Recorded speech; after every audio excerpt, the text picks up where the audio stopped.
জুহুর নামাজের পরে আব্দুল্লাহ ইবনে আব্বাস রাদিয়াল্লাহু তাআলা আনহু একটু বিশ্রামে, বয়স হয়ে গেছে, বৃদ্ধ মানুষ, স্বপ্নে দেখতেছেন বিশ্বনবী মুহাম্মদুর রাসূলুল্লাহ সাল্লাল্লাহু আলাইহি ওয়াসাল্লাম এই স্বপ্নের মধ্যে হাজির।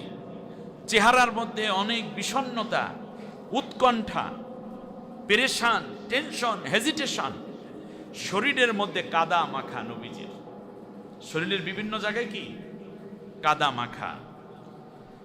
হাতের মধ্যে একটা বোতল, একটা কাচের বোতল, আর বোতলের মধ্যে ভরা তাজা কিছু রক্ত। আব্দুল্লাহ ইবনে আব্বাস রাদিয়াল্লাহু তাআলা আনহু বলেন, আমি দাঁড়িয়ে গেলাম, মানে ঘুমের মধ্যে স্বপ্নে আমি দাঁড়িয়ে গেলাম। আল্লাহ নবী সাল্লাল্লাহু আলাইহি ওয়াসাল্লামের এত টেনশন দেখে আমি অস্থির হয়ে গেলাম। জিজ্ঞেস করলাম, ইয়া রাসূলুল্লাহ, আপনাকে এত দুশ্চিন্তাগ্রস্ত কেন দেখায়? আপনাকে এত টেনশন যুক্ত কেন মনে হচ্ছে? আপনার শরীরে তো কোনোদিন এত ধুলামলিন কোনোদিন দেখি নাই, ব্যাপার কি? আল্লাহর নবী বললেন, আমার হোসাইনকে কারবালায় হত্যা করা হচ্ছে, আর তোমরা নিরিবিলি এখন মদিনার মধ্যে আরামের ঘুম ঘুমাও। মনে রেখো, আল্লাহর কসম করে বলি, আমার কলিজার টুকরাকে যারা হত্যা করলো আর যারা হত্যার নেপথ্যে কাজ করলো, কিয়ামতের দিন আমি আল্লাহর সামনে তাদের বিরুদ্ধে মামলা দায়ের করে দেব। যারা আমার হুসাইনকে হত্যা করলো, আমার আহলে বাইতকে হত্যা করতেছে, তাদের বিরুদ্ধে আমি মামলা করব আল্লাহর কাছে। এরপরেও যদি কোনো আকলখোর বলে যে হোসাইনের হত্যাকারীরা বেশি দোষী ছিল না, তাহলে আমি বলবো, তোমাকে তওবা করে আবার ইসলাম গ্রহণ করো, তুমি কিচ্ছু বোঝো নাই। এই পৃথিবীতে যারা খুনি, তারা ইসলাম বোঝে না, তারা আলেম বোঝে না, নবী পরিবার বোঝে না, নবী বোঝে না, ওরা কিচ্ছু বোঝে না, ওরা শুধু ক্ষমতা বোঝে, আর মানুষ হত্যা করেই তারা তৃপ্তি লাভ করে। ঠিক কিনা বলেন? আজও তামাম দুনিয়ায় স্বৈর শাসক যারা, তারা মানুষকে হত্যা করেই উল্লাস করে, তারপরে তারা নিজের ক্ষমতাকে পাকাপোক্ত করতে চায়, কিন্তু ক্ষমতা দেওয়ার মালিক যিনি, তাদেরকে অপমানিত করে বিদায় করে দেন, আর হত্যা হয়ে যায় যারা, তাদের জন্য জান্নাত আর ওই কলঙ্ক অধ্যায় তৈরি হয় ওই সমস্ত দুষ্ট শাসকদের জন্য। এটাই ইতিহাস।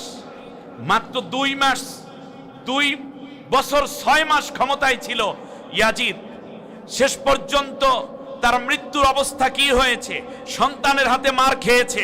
এই 3 মাসের মাথায় গিয়ে ইয়াজিদ মতিভ্রম হয়ে গেছে। আপনারা ইতিহাস পড়ে দেখেন, এর মানে পাগল টাইপ হয়ে গেছে। এই পৃথিবীতে যারা হত্যা করে সবচেয়ে বড় ক্ষতি, তারা ব্রেন ঠিক রাখতে পারে না, মরার আগে পাগল হয়ে মরে।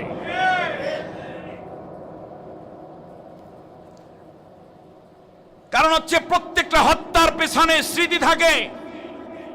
হত্যার পূর্ব মুহূর্ত তাকে বারবার নাড়া দেয় যে আমি কেমনে মারছিলাম, কিভাবে মারছিলাম, কিভাবে পিটাইছিলাম, কিভাবে বুলেট পুশ করেছিলাম, কিভাবে আমি ট্রিগার চাপ দিয়েছিলাম, এরপরে তার কি অবস্থা হয়েছে, তার মা কিভাবে কেঁদেছে, বাবা কিভাবে কেঁদেছে, আমি কিয়ামতের দিন কি জবাব দেব। এই পেরেশানি মানুষ হওয়ার কারণেই তার ভেতরে আল্লাহ সৃষ্টি করে দেন, মরার আগে পাগল হয়ে মরতে হয় তাকে। ইয়াজিদের শাসন ব্যবস্থার মধ্যে 3টি সবচেয়ে বড় ক্ষতির দিক ছিল। 1 নম্বর হচ্ছে, শাসন ব্যবস্থায় বসার পরই সে বাইতুল্লাহ আক্রমণ করেছে, কাবা ঘরে আগুন দিয়েছে। 2 বছর 6 মাস শাসনের মধ্যে বাইতুল্লাহ আক্রমণ করেছে, কাবা ঘরে আগুন দিয়েছে, কাবার দেয়াল মেনজাইক দিয়ে উড়িয়ে দিয়েছে, ভেঙে ফেলেছে। আপনারা জানেন ইতিহাস। হাজরে আসওয়াদকে ভেঙে টুকরা টুকরা করে ফেলেছিল। দ্বিতীয় হচ্ছে, সে মদিনা আক্রমণ করেছে। আরেকটি ক্ষতি করেছে, সে মদিনা আক্রমণ করে একটানা 7 দিন পর্যন্ত আল্লাহর নবীর মসজিদে নববীতে আজান দিতে দেয়নি, জামাত হতে দেয়নি। 2-1 সাহাবী যারা ভেতরে ঢুকেছিল তাদেরকে হত্যা করেছে। রাসূল সাল্লাল্লাহু আলাইহি ওয়াসাল্লামের রওজার সাথে তার উট, ঘোড়া এবং খচ্চর গাধাগুলোকে বেঁধে পায়খানা প্রস্রাব করিয়েছে। এইটা কোন মুসলমানের বাচ্চা করতে পারে? এরপরও ইয়াজিদের দালাল তুমি। একসাথে 10,000 সাহাবীকে হত্যা করেছিল। মদিনায় 10,000 সাহাবীকে হত্যা করেছে, নবীর কলিজার টুকরা 10,000 সাহাবী। তার কারণে এই সাহাবীরা তার হাতে বায়াত নেয়নি। বায়াত মানে হচ্ছে নিজেকে সোপর্দ করে দেয়া। একজন মদখোর কিংবা দুর্নীতিবাজ, অন্যায়ভাবে ক্ষমতা দখলকারী অথবা ইসলাম বিদ্বেষী কিংবা বাইতুল্লাহ ভাঙতে পারে, মুসলমানকে অপমানিত করতে পারে, অপদস্থ করতে পারে, এই রকম ব্যক্তির হাতে কোনো সাহাবী বায়াত নিতে পারে? তারা জীবন দিয়েছে কিন্তু দুষ্টের হাতে বায়াত নেয়নি।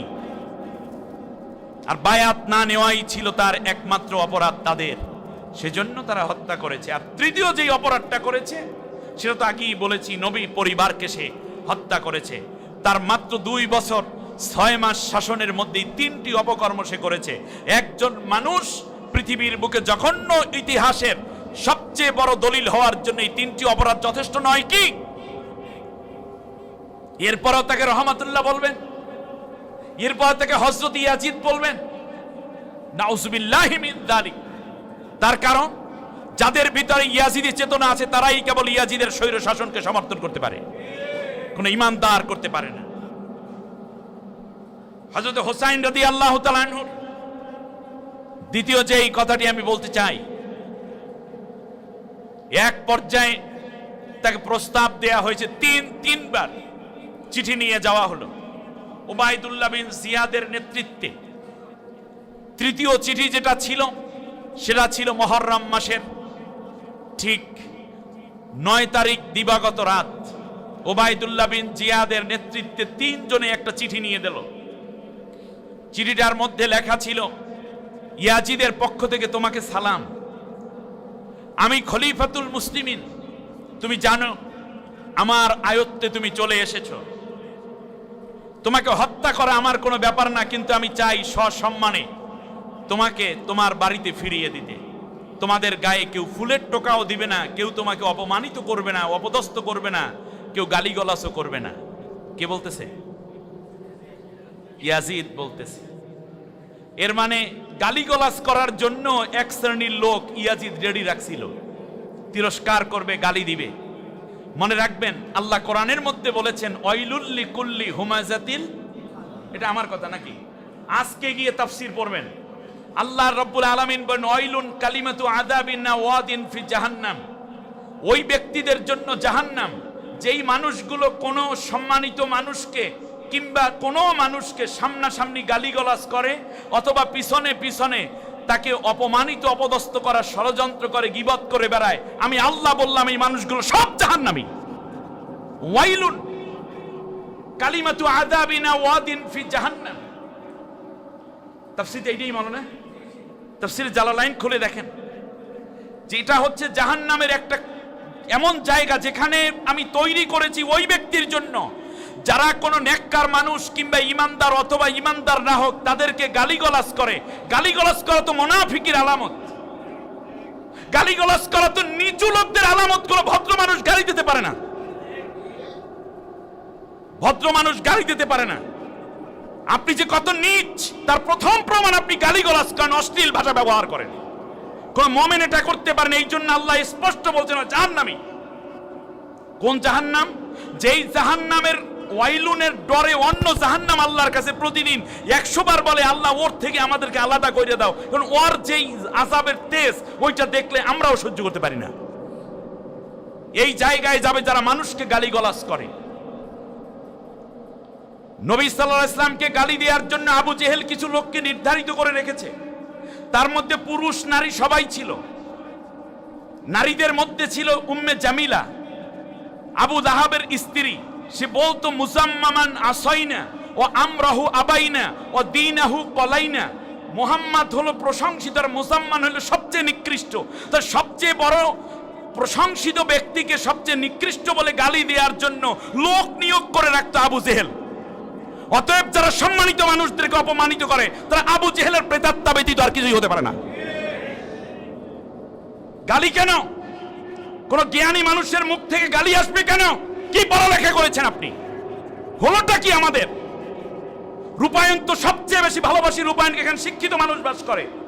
অশ্লীল ভাষায় গালিগালাজ করছেন কেন? সবচেয়ে নিচু আপনি, আপনার শিক্ষার ন্যূনতম মূল্য নাই। যদি আপনি গালি দেন। সবচেয়ে বড় কাজ হচ্ছে যেটা ক্ষতি, সেই ক্ষতিটা হচ্ছে এই যে ছোট্ট ছোট্ট বাচ্চাগুলো এখন বড় বড় মানুষদেরকে গালি দেওয়া শিখে গেল। আপনি বড় ক্ষতি করেছেন এই কমিউনিটির, বড় ক্ষতি করেছেন আপনি। যেই ছেলেগুলো দেখলে আমাদেরকে সালাম দিত, আপনি সেই ছেলেদের মুখে গালি তুলে দেওয়ার জন্য ষড়যন্ত্র করেছেন, বড় অপরাধ করেছেন আপনি। আজকে মনে রাখবেন, আপনারা যদি কথা না বলেন, আমি জামাল উদ্দিন, আমি বললাম আমি খতিব, আপনারা আমাকে প্রচন্ড মায়া করেন, তো আমি বলতে পারি এটা যে আজকে গালি দিল, আপনি কোনো ব্যক্তিকে কেউ গালি দিল আর আপনি তাকে থামাইলেন না, মনে রাখবেন আগামীকালকে আপনি ওই গালি খাবেন। এত সহজ। রাসূল সাল্লাল্লাহু আলাইহি ওয়াসাল্লামকে গালি দিচ্ছে, আবু লাহাব বলতেছে তাব্বাত লাকা ইয়া মুহাম্মদ, মুহাম্মদ তুমি ধ্বংস হয়ে যাও। এই কথাগুলো কেন? এই গালি গলাজ করার জন্য সে বলেছে কেউ গালিও করবে না, কেউ তিরস্কারও করবে না। রাসূল সাল্লাল্লাহু আলাইহি ওয়াসাল্লামের কলিজার টুকরা দ্বিতীয়বারে প্রস্তাব দিল, তোমাকে মদিনা এবং তার পাশাপাশি ইয়ামেন, ওখান থেকে ধরে বড় ভূখণ্ডের গভর্নর বানিয়ে দেব। খলিফা হইবে আবু জেহেল, গভর্নর বানাইবে কাকে? হোসাইন রাদিয়াল্লাহু তাআলা আনহু সবাইকে নিয়ে বসলেন। সবাই বলল যে অসম্ভব, কোনোদিনও সম্ভব না, জীবন দেব কিন্তু অন্যায়ের কাছে আমরা মাথা নত করব না। নবী আকরাম সাল্লাল্লাহু আলাইহি ওয়াসাল্লাম এর কলিজার টুকরা হোসাইনের এই সিদ্ধান্তে সবার কথা শুনে হোসাইন খুব খুশি হলেন। সবাই ঘুমোচ্ছে, ক্লান্ত শ্রান্ত, 10 দিন পর্যন্ত পানি খাদ্যের অভাব।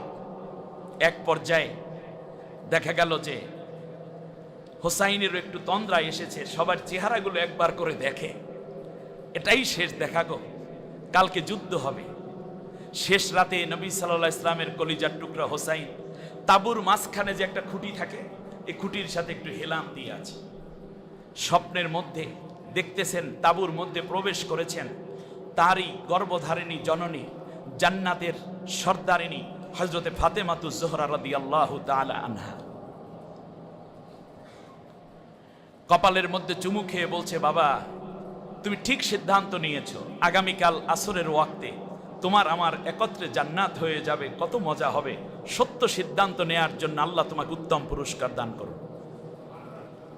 এর মানে যখন সিদ্ধান্ত হয়েছে তখন আর কোনো কথা নাই। কারণ একদিকে মুআবিয়া রাদিয়াল্লাহু তাআলা আনহু খেলাফতকে ধ্বংস করে বানাইছেন আমিরে মুআবিয়া, হয়েছেন কি মুআবিয়া না খলিফা মুআবিয়া। দ্বিতীয়বারে তারই ছেলে যখন এই জায়গায় আসলো তখন হয়ে গেল মুলকিয়াত। খেয়াল করেছেন, খেলাফত থেকে আসলো কি ইমারত, খেলাফত নাই। আলী রাদিয়াল্লাহু তাআলা আনহুর পরে আমরা কি আমিরে মুআবিয়া বলি না খলিফা মুআবিয়া বলি? তাহলে বোঝা গেল কি খেলাফত ওখানে কি হয়ে গেছে, শেষ হয়ে গেছে। আইলো ইমারত, ইমারতের পরে দ্বিতীয় ভাঙ্গনটা দিতেছে তার ছেলে, অর্থাৎ বাবার পরে ছেলে নেতা হবে, ওই রাষ্ট্রের অধিকারী হবে। এইটা হলো কি মুলকিয়াত, এটার নাম কি মুলকিয়াত। এর মানে ছেলেরটা বাবা পাবে, বাবারটা ছেলে পাবে, ছেলেরটার পরে পাবে, পরে নাতি পাবে, নাতির ঘরে পুতি পাবে। এই কোটা সিস্টেমটাকে সে যে বাস্তবায়ন করতেছিল, সেই জায়গায় প্রতিবাদ করতে গিয়ে হোসাইন রাদিয়াল্লাহু তাআলা জীবন দিয়ে দিলেন যে না, এইটা হবে না, যোগ্যতার ভিত্তিতে খলিফা হবে। এই রকম কোটাগিরির মাধ্যমে কোনো নেতৃত্ব হতে তৈরি হতে পারে না। ক্লিয়ার, আস্তে করে বলে দিলেন অসম্ভব, এই জায়গায় চলবে না।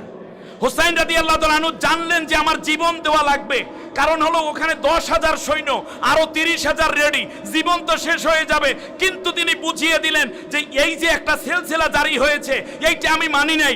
যদি আমি আজকে মেনে নেই তাহলে কিয়ামত পর্যন্ত মানুষেরা বলবে যে চাপে পইরা মাঝে মধ্যে ইয়াজিদের মতো স্বৈর শাসককেও নেতা হিসেবে মানা যায়। প্রমাণকে হোসাইন ইজমা হয়ে যাইতো। আর আজকে হোসাইন শহীদ হওয়ার মাধ্যমে বুঝিয়ে দিয়ে গেছেন যে জীবন দিতে পারি কিন্তু অন্যায়ের কাছে কোনোদিন মাথা নত করতে পারি না।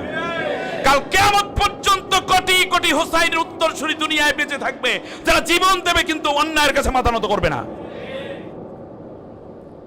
সহজ সরল কথা বুঝতে পারলে আল্লাহ আমাদের নসিব খুলে দিবেন। হোসাইন রাদিয়াল্লাহু তাআলা আনহু ফজরের আজান দিলেন, ও একটু পরে দেখতে পেলেন এই তাঁবুর মধ্যে প্রবেশ করেছে হযরতে আলী কাররামাল্লাহু ওয়াজহাহু। সন্তানকে বুকের মধ্যে জড়িয়ে ধরে বলছেন, বাবা বীরের সন্তান, বীরের মতো সিদ্ধান্ত নিয়েছো। তুমি আগামীকালকে শহীদ হবে, আমি শহীদের পিতা হিসাবে আল্লাহর কাছে 2টা পুরস্কার লাভ করব। সুবহানাল্লাহ। চলে গেলেন। একটু পরেই দেখা গেল ওই তাঁবুর ভিতর প্রবেশ করেছেন হযরতে নবী আকরাম সাল্লাল্লাহু আলাইহি ওয়াসাল্লাম। জান্নাতের ঘ্রাণ মৌ মৌ করছে। হোসাইনের ঘুমের মধ্যে একটা পুলকিত ভাব, হৃদয়ের মধ্যে পবিত্র সৌরভ যেন আরো ছড়িয়ে পড়ছে। তাকাচ্ছেন ঘুমের মধ্যেই, মানে স্বপ্নের মধ্যে অনেক আমরা দেখি না কে আসতেছে, দেখি জাস্ট এটাই দেখতেছে। তাঁবুর ভিতরে প্রবেশ করেছেন বিশ্বনবী মুহাম্মদ সাল্লাল্লাহু আলাইহি ওয়াসাল্লাম। নাতিকে বুকের মধ্যে জড়িয়ে নিলেন, চোখে, গালে, কপালে, ঠোঁটে চুমু খেলেন। শেষ পর্যন্ত বললেন 10 রাত পর্যন্ত অপেক্ষায় ছিলাম, যদি ইয়াজিদের কাছে আত্মসমর্পণ করতে তাহলে আল্লাহর কসম কোনোদিন নানার দেখা আর পেতে না। অন্যায়কে মেনে নেয়া ঈমান নয়, বরং অন্যায়ের প্রতিবাদ করা ঈমান। হোসাইন রাদিয়াল্লাহু তাআলা আনহু শেষ পর্যন্ত ঘুম ভেঙে গেল, নানাজি চলে গেলেন, সবার ঘুম ভেঙেছে। হযরতে সালমা রাদিয়াল্লাহু তাআলা আনহা, উম্মে সালামা রাদিয়াল্লাহু আনহা ছিলেন নবীর স্ত্রী, তার বয়স ছিল 113 বছর তখন। তিনি বলতেছেন, হোসাইন গো, তোমার নানার গায়ের ঘেরান পাচ্ছি কেন? সুবহানাল্লাহ। কারণ স্ত্রী তার স্বামীর গায়ের ঘেরান জানে, স্ত্রীর গায়ের ঘেরানটাও স্বামী বোঝে। দাম্পত্য জীবন তো এটা হয়ে যায়। সন্তানের গায়ের ঘেরান বাবার নাকে লেগে থাকে, মেধায় লেগে থাকে, এটা স্বাভাবিক। বলল যে একটু আগে নানা আসছিলেন, বলে কিছু বলছে, বলছে যে এই যুদ্ধে আমরা সবাই শহীদ হয়ে যাব। হযরতে উম্মে সালামা রাদিয়াল্লাহু তাআলা আনহা বললেন, সেটাই তো বলছি, একটু থামো। গিয়ে তিনি তার যে ব্যাগটা ছিল, যেই গাঁঠিটা ছিল, তার মধ্যে হাত দিলেন। ছোট্ট একটা কৌটার মধ্যে কারবালার বালু এনে নবীজি বলেছিলেন, এই বালু যেই দিন রক্তে পরিণত হয়ে যাবে, সেই দিন আমার হোসাইন শহীদ হবেন। আর ওই শহীদি কাফেলায় আল্লাহ রব্বুল আলামিন তোমাকেও শামিল থাকার সুযোগ করে দিবেন। সুবহানাল্লাহ। দেখলেন রক্তটা, বালুগুলো রক্ত হয়ে গেছে। হোসাইন রাদিয়াল্লাহু তাআলা আনহু ফজরের আজান দিলেন, ভিতরে ঢুকতেছেন তাঁবুর ভিতরে, বাইরে আজান দিয়ে।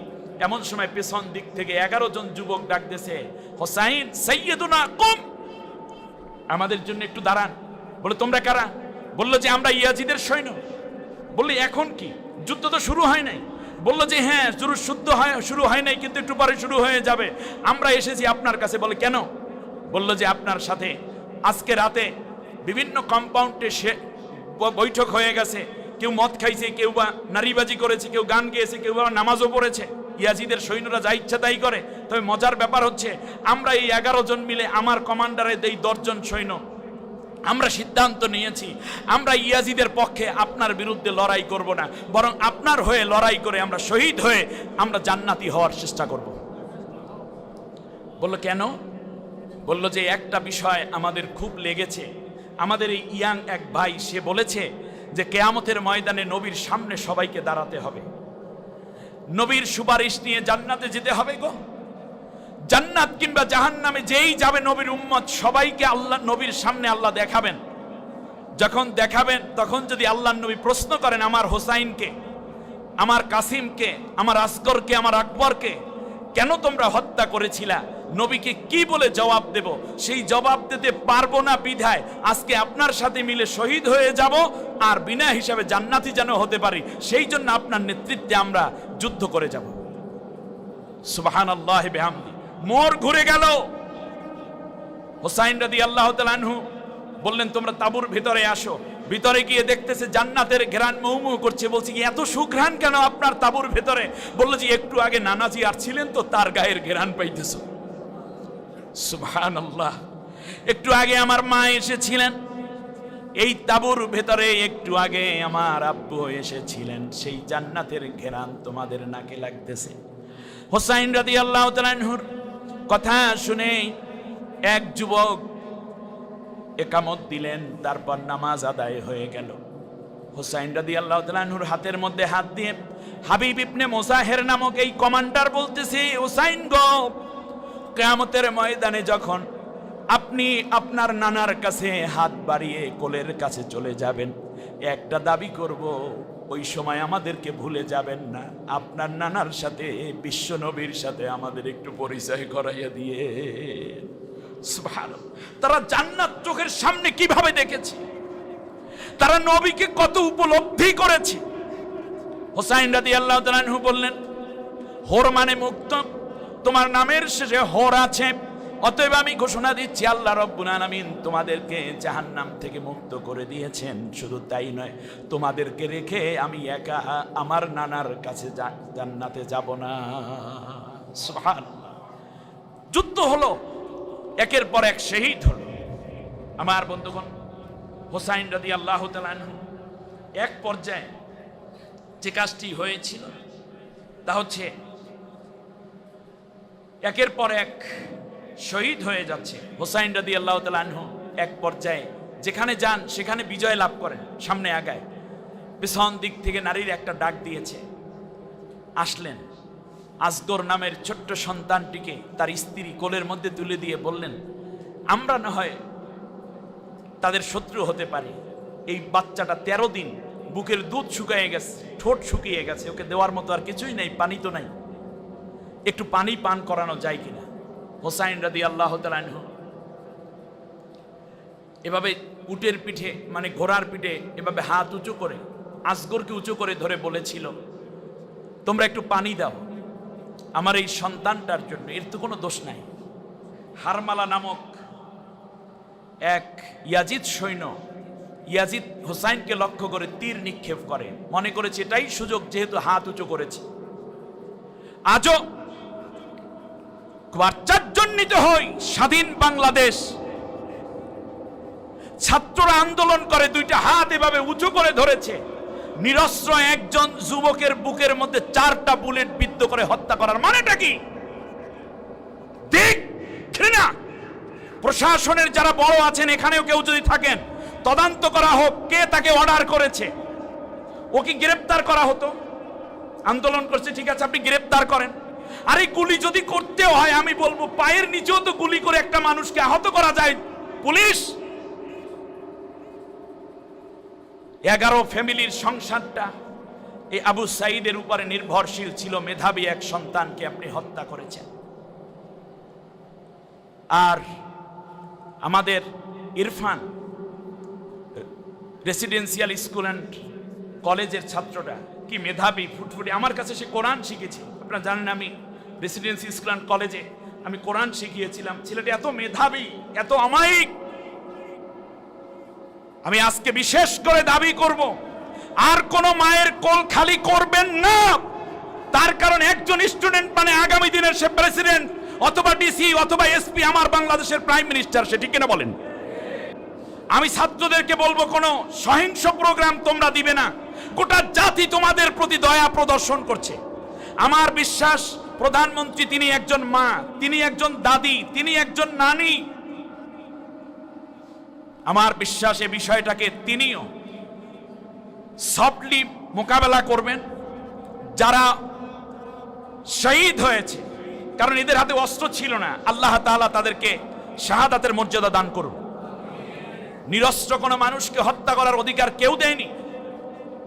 হুসাইন রাদিয়াল্লাহু তাআলা হাত উঁচু করা মানে হচ্ছে, হারমালা চিন্তা করলো তার বুকে আর প্রোটেকশন নাই, তীর নিক্ষেপ করেছে বুকের মধ্যে, কিন্তু পড়েছে হযরতে আসগরের বুকের মধ্যে। এই তীরটা ভারিয়ে গেছে, একদিক দিয়ে পুশ হয়ে আর এক দিক দিয়ে বেরিয়ে গেছে, রক্ত ফিনকি দিয়ে বের হয়েছে।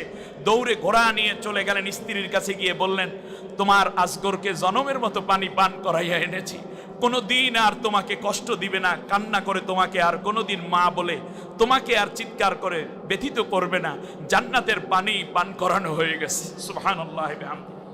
আমার ভাইয়েরা, এরপরে যুদ্ধের এক পর্যায়ে জুরওয়া ইবনে শরীক তামিমি যখন দেখলো যে হুসাইন রাদিয়াল্লাহু তাআলা আনহু ফোরাতের কিনারে নেমেছেন, পানি এভাবে আজলা ভরে উঠিয়ে মুখের কাছে নিয়ে আবার ছেড়ে দিয়েছেন। কারণ যখনই মুখের কাছে পানি নিয়েছে তখন মনে পড়েছে আসগরের কথা, মনে পড়েছে কাসিমের কথা, মনে পড়েছে আকবরের কথা।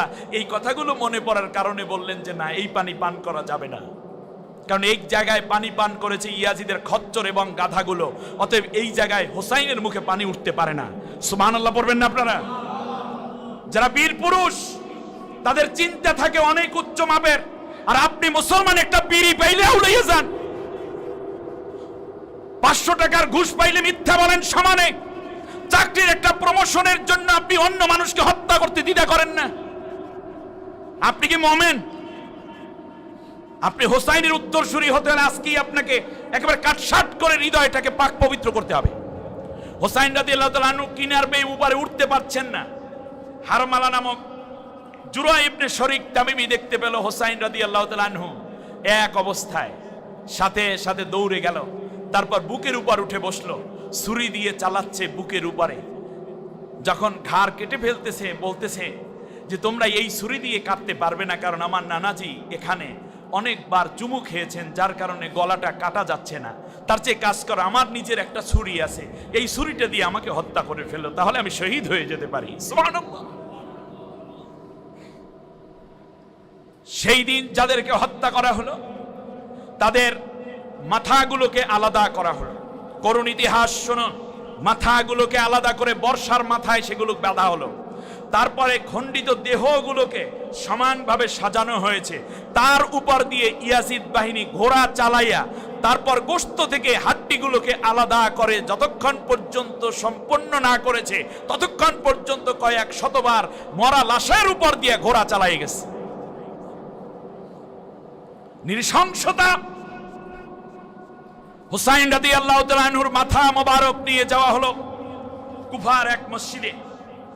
সেই মসজিদেই নামাজ পড়তেছিলেন এক বৃদ্ধ সাহাবী, নাম ছিল যায়েদ ইবনে আরকাম রাদিয়াল্লাহু তাআলা আনহু।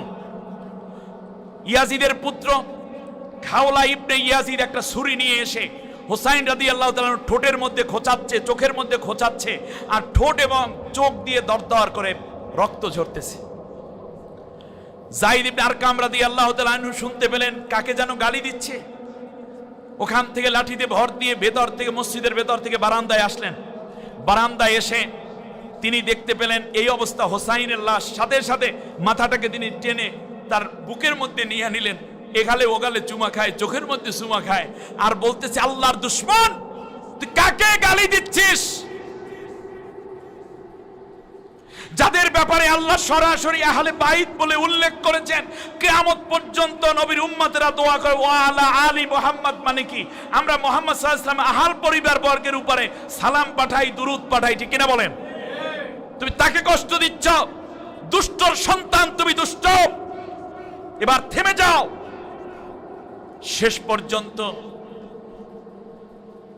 যায়েদ ইবনে আরকাম রাদিয়াল্লাহু তাআলা আনহু বললেন, খাওলারে তুমি এই ব্যক্তিকে চেনো না, আমি আল্লাহর কসম করে বলি তুমি যেই চোখের মধ্যে খোঁচাচ্ছ আর ঠোঁটের মধ্যে তুমি যেই আঘাত করে রক্ত প্রবাহিত করছো, আমি দেখেছি এই ঠোঁটের মধ্যে, এই চোখের মধ্যে বিশ্বনবী মুহাম্মদুর রাসূলুল্লাহ সাল্লাল্লাহু আলাইহি ওয়াসাল্লাম একবার দুইবার নয়, হাজার বার লাখো বার তার পবিত্র ঠোঁট দ্বারা চুমু দিয়ে ধন্য করেছে। নির্দোষ মানুষগুলোকে এভাবে হত্যা করা হয় যেখানে সেখানে শান্তি এটা অধরা থেকে যাবে। ইয়াজিদও শান্তির জন্যই হোসাইনকে হত্যা করেছিল, কিন্তু সে যে অশান্তির আগুন জ্বালাইছে, কিয়ামত পর্যন্ত একটা সন্তানের নাম কেউ কেউ ইয়াজিদ রাখে? হযরত যায়েদ ইবনে আরকামকে লক্ষ্য করি খাওলা বলল, তুমি বৃদ্ধ মানুষ, ছেড়ে দিলাম, আর না হলে তোমাকেও আজকে হত্যা করে ফেলতাম। অতএব বোঝা যায় আজকে যারা অন্যায় করে, খুঁজে দেখেন তার বাবা, তারা দাদারাও এইভাবে খুনি ছিল, বিদায় তাদের ভিতরে খুনের রক্ত প্রবাহিত, ঠিক কিনা বলে? আমার বন্ধুগণ, আমি আজকের কথা এখানেই শেষ করছি। তবে হোসাইন রাদিয়াল্লাহু তাআলা আনহু সেই দিন রাত্রে একটা আয়াত তেলাওয়াত করছেন, মিনাল মুমিনিনা রিজালুন সাদাকু মা আহাদুল্লাহ আলাইহি ফামিনহুম মান কাদা নাহবাহু ওয়া মিনহুম মান ইয়ানতাযির ওয়া মা বাদদালু তাবদীলা। সূরা আহজাবের এই 23 নম্বর আয়াত খুব সম্ভব হযরত হোসাইন বারবার তেলাওয়াত করছেন। আল্লাহ তাআলা বলছেন যে ওই শক্তিশালী ইমানদার লোকদের মধ্যে এমনও পুরুষ আছে যাদের একের পর এক হত্যা করা হচ্ছে আর কাউকে হত্যার প্রস্তুত করা হচ্ছে, কিন্তু তারা একদিন যে আল্লাহ তাআলার উপরে বিশ্বাস করে কালেমা গ্রহণ করে তারা যে বায়াত নিয়েছিল সেই জায়গা থেকে এক চুল পরিমাণ পিছপা হয়ে যায় নাই। সুবহানাল্লাহি বিহামদি। অতএব কালেমা পড়ে যেহেতু মুসলমান হয়েছি, সত্যের পথে থাকবো, সত্য কথা বলবো, এবং অন্যায়ের প্রতিবাদ করব, অন্যায় রোধ করব, অন্যায়কে কোনোদিন প্রশ্রয় দেব না। ঠিক কিনা বলেন? এটাই আমাদের শপথ হোক।